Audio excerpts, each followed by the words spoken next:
दीवार के पीछे की आवाज और भी गहरी और भयावह हो जाती है। उसने ठंडे और कंपा देने वाले स्वर में कहा, मैंने तुम्हें चेतावनी दी थी, लेकिन तुमने मेरी बात नहीं मानी। अब तुम तीनों कभी इस जगह से बाहर नहीं जा पाओगे। फैज ने साहस जुटाकर पूछा, तुम कौन हो और हमें क्यों सता रही हो? आवाज के साथ एक ठंडी हवा चलती है और एक परछाई धीरे धीरे दीवार से निकलकर सामने आ जाती है। उसकी आंखें खून जैसी लाल थीं और उसके मुंह से सड़े हुए मांस की दुर्गंध आ रही थी। उसने कहा, मैं यहाँ की रखवाली करती हूँ।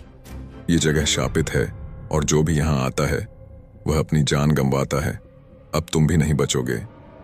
तीनों के पैर ठिठक जाते हैं। वे भागने की कोशिश करते हैं, लेकिन दरवाजे और खिड़कियां अचानक अपने आप बंद हो जाती हैं।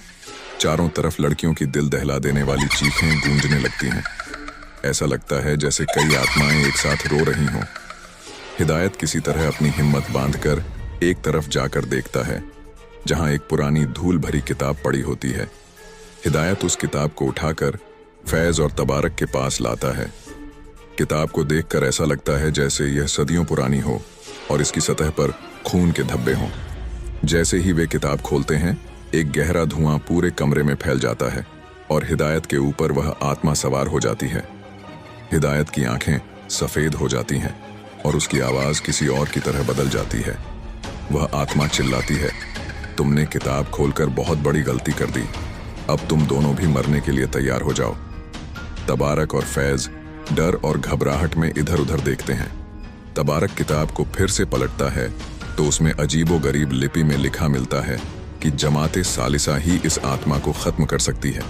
लेकिन यह जमात क्या है और इसे कहाँ खोजा जाए, यह एक रहस्य है।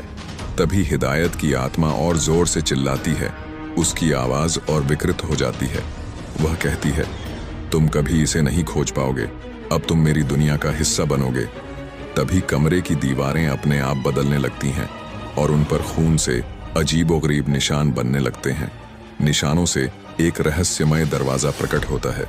दरवाजे पर खून से लिखा होता है, सिर्फ बलिदान ही तुम्हारी मुक्ति है। फैज और तबारक एक दूसरे की ओर देखते हैं। वे जानते हैं कि अब उनके पास बहुत कम समय है। दोनों दरवाजे की तरफ बढ़ते हैं। तभी हिदायत, जिसके ऊपर आत्मा सवार है, अचानक अपने शरीर से हवा में उड़ने लगता है और दरवाजे को रोकने की कोशिश करता है। अब यह स्पष्ट हो जाता है कि दरवाजा खोलने का मतलब है हिदायत को खो देना। फैज एक चट्टान की तरह खड़ा होकर कहता है, अगर यही हमें बचा सकता है तो हमें करना होगा। लेकिन जैसे ही वह दरवाजे के पास जाता है, वह देखता है कि उसकी परछाई अलग होकर उससे बात करने लगती है और कहती है, यह तुम्हारा अंत है। क्या फैज और तबारक दरवाजे से बाहर निकल पाएंगे? क्या जमाते सालिसा का रहस्य उन्हें बचा पाएगा? क्या हिदायत फिर से सामान्य हो सकेगा? यह जानने के लिए अगले पाठ का इंतजार करें।